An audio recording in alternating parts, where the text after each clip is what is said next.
They said children with long names usually do well in school because they're better in memorizing. Yeah, because you have to practice that long thing. Yeah, they got that long name already. So they're advanced. Their cognitive ability to remember letters. Yeah. Right? I like to be educated, but I'm so frustrated. Hello to my loneliness. Nervous. Hi, welcome back. I'm starting a new series called I Found a Friend, because that's really what's happening. From a small island, I came to America and I'm just finding friends. So I am about to call one now. Oh, he's answering. Oh, hi. Oh, your background is so cute. How are you? I'm good. How are you? I'm wonderful. Welcome back. I really don't have an intro, so I'm just going to say welcome back, and I'm going to introduce my I Found a Friend. Do you want to go with your name, or you're fine? My name? Yeah. Okay, so I found a friend, Ian from work. I'm not going to say which job. Ian from work. So, Ian, would you like to introduce yourself? Of course. Hello, everyone. Mabuhay. That's how we say it in my native language. It means to be alive. And I've been in United States for 20 years now, since 2003. Mm-hmm. And I came here since right after high school. And since then, I've been part of this capitalistic world, whatever you call this. And I enjoy it, of course. I enjoy it. I am, as I haven't really introduced myself in this video, I do not say my first name, so I'm going to cut that part out. Actually, on my YouTube, my name is Nichole with an H. So Nichole is my middle name. I was given from my grandfather, who I love and adore immensely. But the sad thing is, I got to the realization this weekend, or like this week, I never met the man, and I don't really know his first name. Which is kind of like sometimes sad in the back of my head, but I'm like, for someone I love so deeply, I do not physically know this person. I'm from a small island in Dominica. We're called the Nature Island of the Caribbean. And then the one thing, as we're saying, like where we're from and everything, have you had, at least for me, and I've experienced, and like I think just working on myself, realized I came to America after my mother's passed away, so at the age of like 9. And the one thing I realized as like going through school in elementary and then a little bit of middle school I did, every time when people are like, where are you from, or what are you, I didn't realize till I grow up how isolated it made me feel, and like how unseen it made me feel, till like I actually grew up. And then even like I finally quit my one job, my retail job. But on Thursday, like when this guy was like, oh, where are you from? And I was like, the Commonwealth of Dominica. And he's like, I know where that is. Unlike most Americans, like I know my geography. And then just that little moment, I felt like, you actually know my island. You know where I'm at. And then he was like, it's one of the world's best kept secret, because it's very untouched. It's very, my big thing I love to say, it has like 365 rivers. So that's my little bit of my island. What about yours? I'm from the western island of the Pacific. I refrain really calling it the Philippines or Filipinos. It's because I am learning to practice, or I'm practicing learning. If you know what I mean, it's like knowing something. Like we are Maharligan. Our people called Maharligan, and the colonists gave us the name Filipinos, which is actually servant of King Philip at that time. So I'm from Western Pacific Islands. We were one with the Polynesia, Hawaii, and the Australian Aborigines. So telling people what I am, and depending on the combination of what I know and people know. When you're having a conversation with people, you kind of like just react to what they know, what you think they know. Yeah. The Philippines, Manny Pacquiao, things that they only see on TV. You see this president, things that they only know you by what they see on TV. Yeah. I have trouble sometimes having a proper conversation with them on how do I tell you where I'm from, Yeah. when see it the way you see it, but okay, maybe we can meet in a middle ground where we can have a little understanding. So, which is great. You grew up in the island, you grew up in the beach or the tropical weather. So I would say almost pretty much everything. Maybe our difference is, of course, the culture, the language, what we eat, what's around us. But we have coconut, we have a bunch of, we have sand, we have almost the same weather, loving family, especially, and all the same political agendas and all that aspects and system of political world. I believe we all the same. Like we have a president, we have senators, etc. It's the same. It's the same. Yeah. So you said, wait, you moved here in what year? 2003. Right after high. 2003. I moved up here 2002, so I did a little bit of 2003 up here too. Interesting, yeah. Like it was December. It was winter of 2003. So it was my first time. Was very cold, and imagine from tropical island coming to a very cold place. So that was very exciting for me. Yeah. No, it was the same for me. So we can transition to like, what is it like living in America? Beautiful question, isn't it? I only know, I like to say it this way, like half of my life has been in the Philippines, and half of my life is Westerner now in North America. So I can be a good critic of life of both. I try not to compare both, to one another. Living in the United States has been, of course, a very sad, it's not as ecstatic or not as exciting when I moved in, because I lost my friends. That was right after high school. That was when I needed to learn how to fall in love. That's when I needed to learn how to, be with someone, having this relationship with your future girlfriend, high school type, whatever. Coming from there, going to college, those I missed. Coming to United States, I only know United States based from what I see on TV, magazine, Hollywood movies, stuff like that. So coming to Montgomery County, Maryland, in particular, is highly diverse. So there's a Black community, Latino community, Asian community. There's so many kinds, and it's fascinating to me. I joked to myself. I was like, where are the white people? Like, I would expect to see more white people in buildings here, like expecting to see like New York looking place, California looking place, but without realizing that United States is actually a very huge country that divided into 52 different states. So it was too much for me to understand when I came. No, for sure. For me, what is it like? I mean, I have only lived in Maryland. I've lived in different counties. I would say Montgomery County is the most diverse county I've been in. I went to high school in a county where it was mostly white people. There's mostly white people. So like I've seen I'm like the minority in there.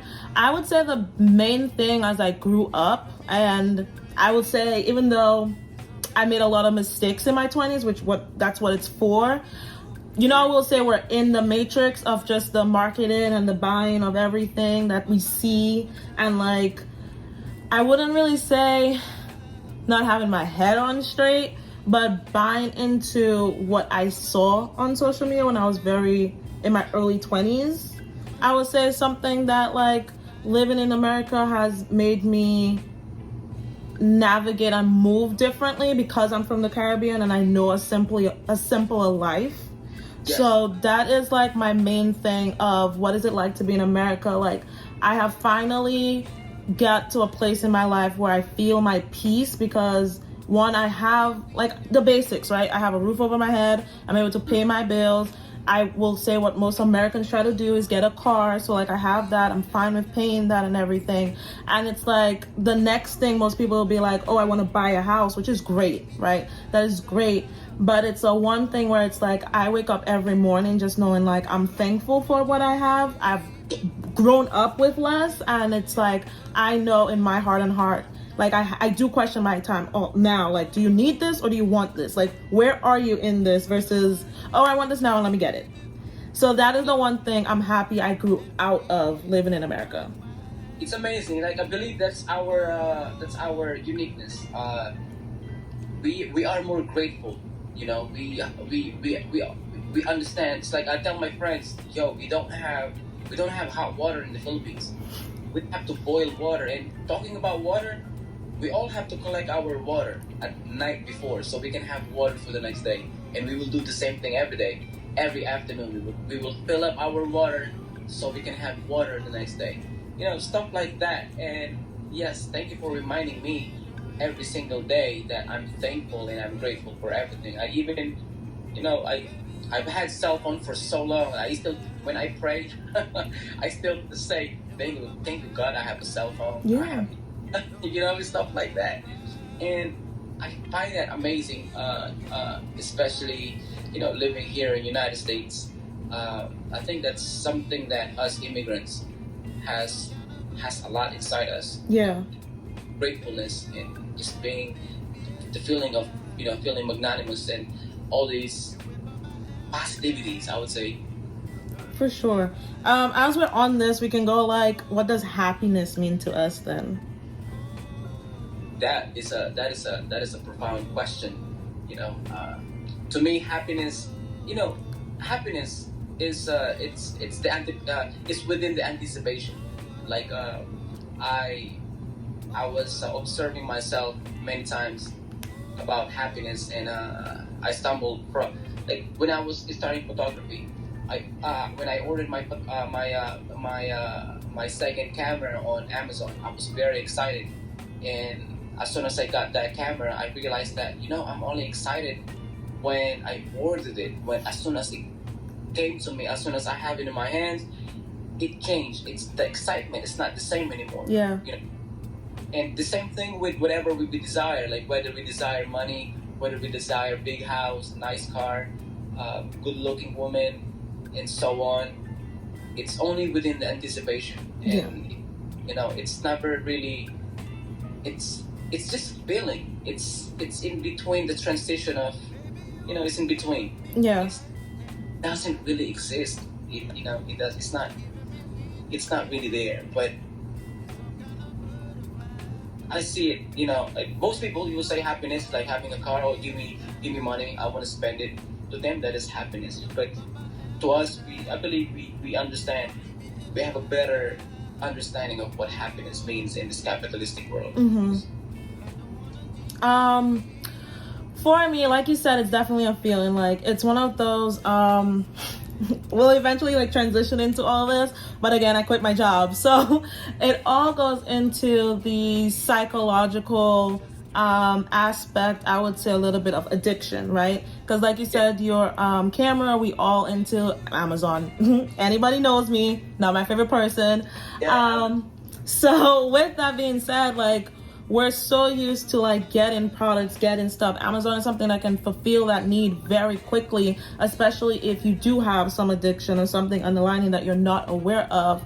I worked in a job recently where they had a big anniversary sale. People bought like crazy. Line was crazy. The next 2 weeks, it was 2 weeks for a sale. We're having like 2 weeks of nothing but return. And it's just that instant gratification, that instant dopamine that's being released and all that. So from my standpoint of a more scientific, and you said it was in between, happiness is definitely, I would say in between of that chemical reaction that we're looking for. I feel like happiness for me is towards the end because sadly, I'm fully aware like I'm more on like a people pleaser. That's why I'm in retail, because I like to please people. I believe it's like towards the end. Like I feel happiness when I know at the end of the day I made someone else day better. I helped them grow in some way.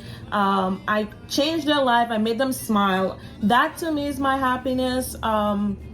And then I do have that, like, I get something, but it's my knowledge of, again, being a simpler life. How often am I going to use that product if I buy something physical? So my happiness is like all around me. And I think my main thing when I like, what is happiness at this point is staying peaceful.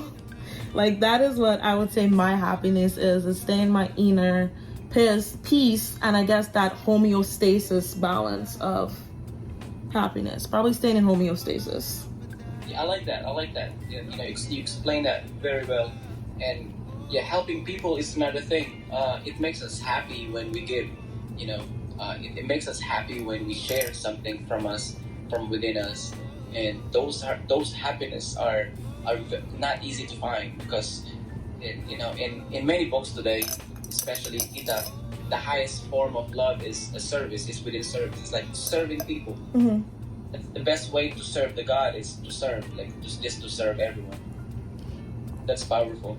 That is true. So I would go to, what does education mean to us? Education is a preparation for it's all economic strategy. You have to educate your citizens. You have to create a procedure and steps and method for everyone to keep up with your capitalist agenda. Education is to prepare the citizen to absorb more information based from what the system agreed upon, and use that as a tool to prosper or to grow within that. It's like a stepping stone. Obviously, if you have education, you get paid better. Mm-hmm. Education doesn't really teach you about money. Education doesn't teach you about yourself. Education is actually hiding you from yourself. Education is something it's told to you. Like, I told one of the scientists at work. I said she wants to be she graduated from Georgetown, and I said to her, you're very smart, you know this many things, and you were told on what to know. And then she said, yeah, pretty much, and that's what the school is, she said. And she still she wants to be a virologist. And I said to her, I wish her luck, and I believe that she will be that one day. And she said it's not just a dream, but to help her family, to help her family in India to get more money. And it's been tough for her. At time, that's what education do. It gives us chaos, and then we have to give time and order to it.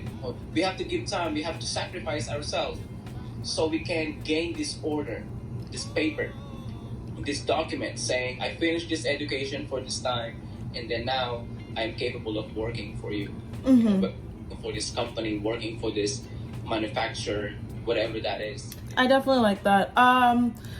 For me, education, I mean, I have my master's degree in medical cannabis and therapeutics.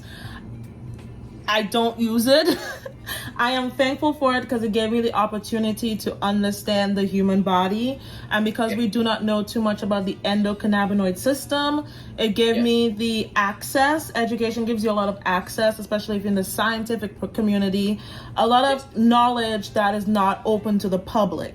So I was able to do a lot more research, especially when it comes to like just the brain and how it's not just the endocannabinoids that we have within us, but like understand the endocannabinoids we have within us to get through different states.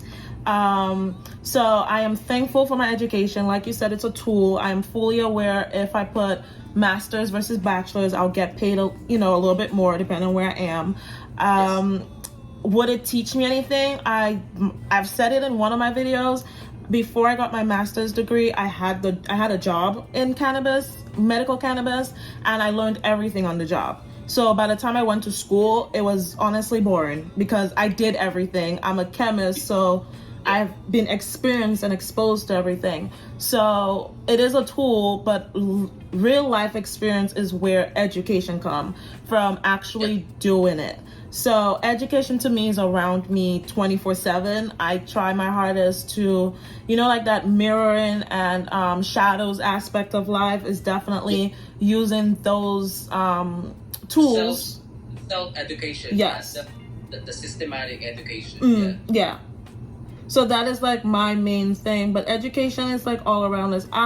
My thing, which I'm not sure what Philippines is, I feel like we had a stronger education back home that prepared you more, because we also had, what do they call that? Oh, it's not coming to my brain. But like sewing, cooking, how to... Oh, yes. Like, gardening, about life, home economics. Yes, that is it. Home economics. So we had a lot of that prepared you for like real life along with school. Just what is school? True, it's true. I was talking to a friend. She's from Japan and she's a psychologist, and she said, there are many things that in her school teaches that they don't teach in many places. And I asked her, like, if they have this, because in the Philippines we have this called GMRC, good morals and right conducts, and we learn how to respect elders, we learn how to speak properly to elders, we learn how to treat our sisters, brothers, this stuff, and they also have the same. And I'm surprised because my sister went here when my sister was 11 and she was going to middle school, and they never learn stuff like that in school. They don't teach that in school. I find it interesting.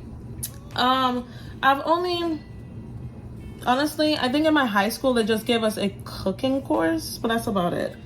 I don't really at least in America with experience. Probably in private school you might be able to get more of those opportunities in America, but for the most part it's like, let's just get you through. Like most of my students right now is just, let's get you through. How important is your name? Does your name have any meaning behind it? Good question, man. You're coming up with these beautiful questions. I actually had a meditation on that about names. Like I said, nothing. I tell people nothing here on earth I own, not even my name. So lately, I was playing golf. This Vietnamese guy called me Ethan because I introduced myself. My name is Ethan, and my name is Ian. He said first he called me Ian, and then 30 minutes later, he started calling me Ethan, and then I just keep saying yes, And then 2 days later, I saw him again. And then I was with a new we call it my teeth friends, like we golf together, and then he knows me by Ian, and then this guy Mickey said, Ethan, how are you, Ethan? And then he said, no, he is Ian. How dare you call his name wrongly? And then no, he is Ethan. What is your name? And then I said to him, I apologize. Last time I said Ian, but you said Ethan, but I don't really care. It's just my name. And then he said, no, man, I respect people's name, and I want to call you whatever your name is. Mm-hmm. And I appreciate him. That made me actually realize that, because I never care about names, and I tell them, like, if I look, that's me. If whatever you call me, because name is just it's an idea that my parents gave me. Mm-hmm. But that's not really me. That's a man-made thing. You know what I mean? It's that's just the philosophical side of me. Mm-hmm. But first, name is important when it comes to achievements, when it comes to education. This is when you're categorized on who you are and what you are, and that's where your name to go get the PhD, get this MD, and then get this doctor, because they respect your name like that. So name is, to me, don't belong to me. Name is not mine, so I don't really care. But I appreciate and I'm thankful for respectful people Mm-hmm. that respect your name for what you are. My name, you'd be like, what? But why is your name Ian and you're from the western island of the Pacific Ocean? You know what I mean? Yeah. Like, it's just funny. No, I was honestly, there at one point, I did not care like what you call me. My name, not Nicole, but my first name is actually Indian. Like you said, you do not own your name. It actually hit me today. Like, yeah, you're right. Like I know I do not own my name. Like my first two names are Indian. It's a very popular last name, so most people look at me like, who are you and why do you have our name? Because you're not from our region. Long name. Huh? You have a long name. Yeah. And then, but for me, I had to go through a phase too where your name is so much of your identity that if you sometimes do not know like some of the origin, you may be lost. Because we do Google it a lot. So that's why it's like we have no attachment, but I understand I'll just say like, I guess the psychology of it and your identity. But I did go through an ego death, which we'll talk about another time, but like, yeah. I don't attach anything with me. I've let go a lot of stuff, so. You know, I'm so happy that you asked that question. Also, it's because I asked my mother, like 6 years ago, I moved in with my mother in her two bedroom, two bathroom apartment, and I'm here now. That was when my father passed away. I moved here, and since then I've been asking her a lot of questions because I kind of met my mother when I moved here in the United States when I was 16, 17 years old, right after high school in 2003. So I moved out 4 years after that, and then now I'm back with her, and then now I'm a grown person. And I know how to ask questions like, hey mom, what kind of name did you want me to do? What kind of name you wanted to give me when I was a baby? Because I heard my father gave me the name Ian, and she said, yes, I'm supposed to give you this name. She's supposed to give me my name's supposed to be Christopher Alvin. It's a nice name, right? Mm-hmm. Like, what? That's a badass name. Like, I look like a rich kid's name. Like, it's so fancy. And then she said, but your father, when he signed it in the hospital, I don't know, he's maybe drunk, he was angry, and I only seen him one day within that week, and then he just wrote Ian. The next day, the nurse said, your name is Ian, and voila, Ian, I-A-N, and then and then I remember asking my father when he was alive, he said, well, I wrote that because to make it easier for you when you go to school. Facts. That's terrible. That's like, you're expecting a dumb baby. That's like, and then he just laughed. I'm not gonna lie, I think about that too. Like, I don't want my child name to be too long because they're in first grade. That's too much for you to start learning. But there's actually a research on children. They said children with long names usually do well in school because they're better in memorizing. Yeah, because you have to practice that long thing. Yeah, they got that long name already. So they're advanced. Their cognitive ability to remember letters. Yeah. Right? Faster. Imagine, we suffered from this in high school. You have to write your name fast. Mm-hmm. The teachers start asking questions on your quiz, saying, "What the fuck?" Like me, just 3 letters. I-A-N. You're right. Because I have 4. I have 4 names altogether. I don't feel like when I get married I want to drop anything, so I'm already gonna just add. So how many names do you have? Just my name, my mother's last name, and my father's last name. Okay, nice. So no middle name? No middle name, yeah, no second name. My middle name is technically my mother's last name. Okay, that makes sense though. So we're gonna go into just being islanders and work ethic. So with me, I had to sit down. At first, I was like, oh, I'm quitting my 3rd job, my little retail job. I actually stopped and thought, that's a lie. I quit my 4th job because I still do hair on the side. So I work with you. I work with children tutoring, which I absolutely love. Most of them have like either behavioral or neurological disorders. I work retail, and then I also do hair on the side. My retail one was killing me. When I work with tutoring, most of my directors are honestly on the Chinese side or American, and they're just like, I love your work ethic. They do bring up a lot, like they notice a lot of immigrants have a stronger work ethic. Excuse me? It's true, yeah. We immigrants possess work ethic rather than North Americans themselves. I think it could be a lot of us just knowing where we're from and seeing like how America, and then there's just so much opportunities, because I know one thing me and you have in common is we probably worked a lot of jobs. I worked a lot of different retail jobs, just Yeah. what is that thing called? What's that service? Customer service. No, serving, just being like country club, but being a waitress, because I wasn't doing like low tips. Like I wanted a job that was actually paying me better. So like I did a country club instead. I've done working in like cafes, definitely retail because it's easier. But what about you? One of the best jobs I've had was when I was working at the conference center. The conference center was called the Bolger Center. It was owned by the USPS, United States Postal Service. It's in Potomac. And I got that job, it's because it's amazing that the CEO, Mr. Dulce, he understands that hiring immigrants brings more value to it, you know? And we're so diverse over there. There is Ethiopian lady, there's Indonesian man, Latinos, of course, Puerto Rican, Black. I was having trouble understanding what's the difference between dark-skinned Puerto Rican and Black people, you know. So my mind was open, and Chinese, all sorts of, the diversity is very strong. And my English, it was a front desk, it was a hotel. We meet like some high profile people, you know, and for training purposes, NASA, BAE, Ernst & Young, and FBI, you know, all this Top.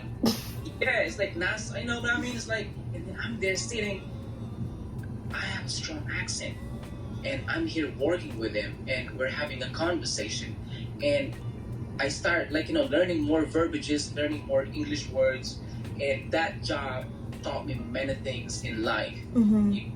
That was profound to me. I had great leaders. My manager at that time, the division manager, James, and I usually, it's amazing. I believe this is the universe. The universe guides me. Anywhere I go, there is someone, not just someone, at least like 2 or 3 people supporting me in anything that I do. It's always happening. And no matter how hard the job is, there's always that someone or 2 people supporting me in what to do. And I had wonderful leaders when I was working there. I definitely agree. When it comes to work ethic, I know, according to like most of my friends, they're like either asking when do I rest, which is whenever my body's like, okay, time to lay down. I think we know if this mental health, it could just be my ADHD where I just can't sit still. I went into the retail job because I'm like, I rather use my time and make money and give back at the same time.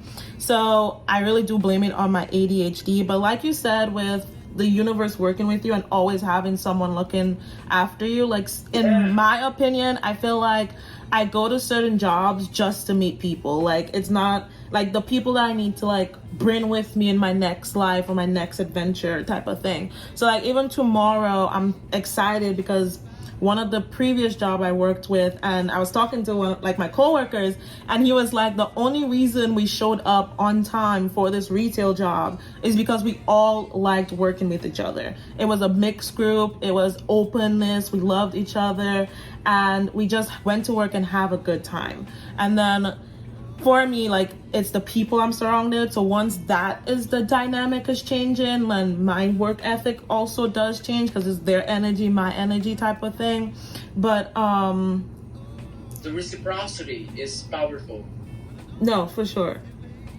But I love just meeting the people. I think just in the American universal type of experience that are bringing us and connecting us together. So that is at least guides my work ethic, is that because like when I quit my retail job today, I already knew everything was done.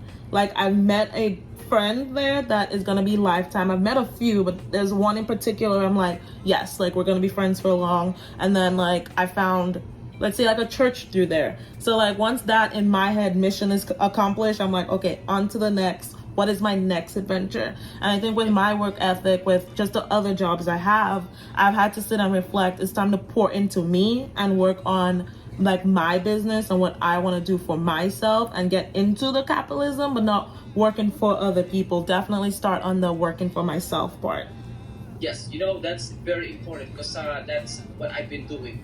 I've been mixing myself with different skills and different talents to to conquer this capitalist world in a proper manner. Like I was in customer service, I was in retail, I was in FBA, like fulfillment by Amazon, supply chain, warehousing, and you know, e-commerce, and you know, we meet people like what you're saying. We meet these people not just by chance. I believe it's set up for a reason. You know, like United States, this country is so powerful that we all come here from the lands that they conquered, and we all come here in peace.